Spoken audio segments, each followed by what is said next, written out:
লোকবিশ্বাস অনুসারে আষাঢ় মাসের 7 তারিখে মৃগশিরা নক্ষত্রের 3টি পথ শেষ হলে পৃথিবী বা ধরিত্রীমা রজস্বলা হন। এই সময়টিতে অম্বুবাচী পালন করা হয়। অম্বুবাচী শব্দের অর্থ জলবৃদ্ধি বা এই সময়ে বর্ষার জলের সংস্পর্শে পৃথিবীর উর্বর হয়ে ওঠার প্রক্রিয়া। এটি সাধারণত 3 দিন ধরে চলে। এই 3 দিন ধরিত্রী মা বিশ্রাম নেন বলে মনে করা হয়। সনাতন ধর্মে বিশেষ করে বয়স্ক বা বিধবা নারীরা এই সময় আমিষ বর্জন করে শুচিতা মেনে চলেন এবং ব্রত পালন করে থাকেন। নমস্কার বন্ধুরা, ভক্তি দর্শনম চ্যানেলের আরও একটি নতুন পর্বে আপনাদের জানাই স্বাগত। আপনারা কেমন আছেন? আশা করি আপনারা ভালো ও সুস্থ আছেন। আজকের পর্বে আমরা জানব 2026 সালের 1433 বঙ্গাব্দে অম্বাবচী প্রবৃত্তি ও নির্বৃত্তি, অর্থাৎ অম্বাবচী কবে থেকে শুরু হবে এবং কবে সমাপ্ত হবে তার পূর্ণাঙ্গ সময়সূচি সহ জানব। অম্বাবচী চলাকালীন কি কি কাজ করতে নেই, জানব এই বিশেষ দিনগুলিতে কি করা শুভ, সবটাই জানবো আজকের পর্বে। ভিডিওটি সম্পূর্ণ দেখার অনুরোধ রইল। তার আগে বন্ধুরা, এখনও যারা ভক্তি দর্শনম চ্যানেলটিকে সাবস্ক্রাইব করেননি তারা চ্যানেলটিকে সাবস্ক্রাইব করে পাশে থাকা অল নোটিফিকেশনে ক্লিক করে দেবেন পরবর্তী ভিডিওটি পাওয়ার জন্য। বন্ধুরা, দেবী সতীর খণ্ডিত দেহাংশ যে যে স্থানে পড়েছিল সেই স্থানগুলিকে সতীপীঠ বলা হয়। এই সতীপীঠগুলির মধ্যে মহাপীঠ কামাখ্যা একটি মহাপুণ্যময় স্থান।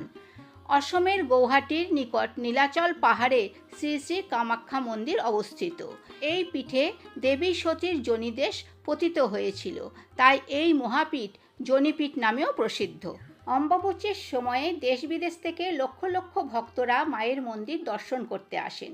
এই সময় যদিও মায়ের মন্দিরের দরজা বন্ধ থাকে এবং অম্বাবচীর পর মায়ের বিশেষ পূজা অর্চনা করে মন্দিরের দরজা খোলা হয় এবং মন্দির খোলার পর ভক্তদের মধ্যে প্রসাদ ও পবিত্র রক্তবস্ত্র বিতরণ করা হয়।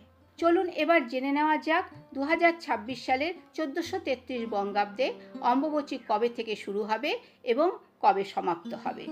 পঞ্জিকা অনুযায়ী 2026 সালের 1433 বঙ্গাব্দে অম্বাবচী প্রবৃত্তি অর্থাৎ অম্বাবচী শুরু হবে 22শে জুন 2026, বাংলার 7ই আষাঢ় 1433 সোমবার রাত্রি 9:10 গতে অম্বাবচী প্রবৃত্তি।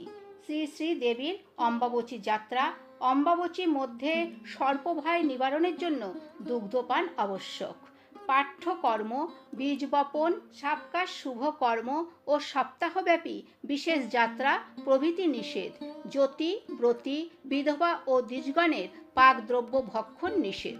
অসমের কামরূপে শ্রী শ্রী কামাখ্যা দেবীর মন্দিরে শ্রী শ্রী কামাখ্যা মাতার মহাপূজা ও মহামেলা।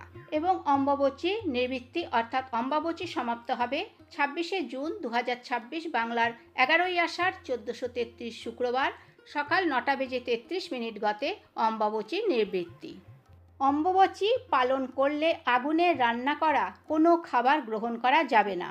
অম্বুবাচী পালন না করলেও বিধবা মায়েদের আগুন স্পর্শ করতে নেই। এই সময় কৃষিকার্য, খনন কার্য এবং নির্মাণ কার্য বন্ধ রাখা উচিত। এই সময়ে কোনো প্রকারের মাঙ্গলিক অনুষ্ঠান যেমন বিবাহ, গৃহপ্রবেশ, অন্নপ্রাশন ও নূতন কোনো শুভ কাজের সূচনা করা নিষিদ্ধ। এই সময় বিশেষ যাত্রা করা অনুচিত। এছাড়াও এই 3 দিন ব্যবহার করা কাপড় অম্বাবচী ছেড়ে যাওয়ার পর ভালোভাবে ধুয়ে নিতে হয়। এই সময় ব্যবহার করা কাপড় শুদ্ধ বস্ত্রের সাথে ছোঁয়ানো যাবে না। অম্বাবচী শুরু হওয়ার আগে ঠাকুরঘরের দেবীদের লাল কাপড়ে ঢেকে রাখতে হবে। অম্বাবচী চলাকালীন দেবীদের স্পর্শ করতে নেই। সেই সঙ্গে দেবীর ঘট ও পট স্পর্শ করবেন না। আপনি আলাদা থেকে ধূপ দীপ জ্বালিয়ে ভোগ নৈবেদ্য দিতে পারেন, কিন্তু এই সময় মন্ত্র পাঠ করা যাবে না। বেদ বেদাঙ্গের অধ্যয়ন এই সময় নিষেধ থাকে, তবে এই সময় বেশি করে ইষ্টমন্ত্র বা গুরুমন্ত্র জপ করা যেতে পারে। অম্বাবচী চলাকালীন তুলসীপত্র তোলা উচিত নয়। এছাড়াও কোনো গাছের ডালপালা এই সময় কাটাছাটা করতে নেই। অম্বাবচী ছেড়ে যাওয়ার পর দেবীর আসন ও দেবীর পোশাক পরিষ্কার পরিচ্ছন্ন করে দেবীর অভিষেক করে তারপর আপনি পূজা অর্চনা শুরু করতে পারেন। তো বন্ধুরা, আজকের ভিডিওটি এই পর্যন্তই। আশা করছি ভিডিওটি আপনাদের ভালো লেগে থাকবে। ভিডিওটি ভালো লাগলে ভক্তি দর্শনম চ্যানেলটিকে সাবস্ক্রাইব করে সঙ্গে থাকুন। ভালো থাকবেন, সুস্থ থাকবেন। ধন্যবাদ।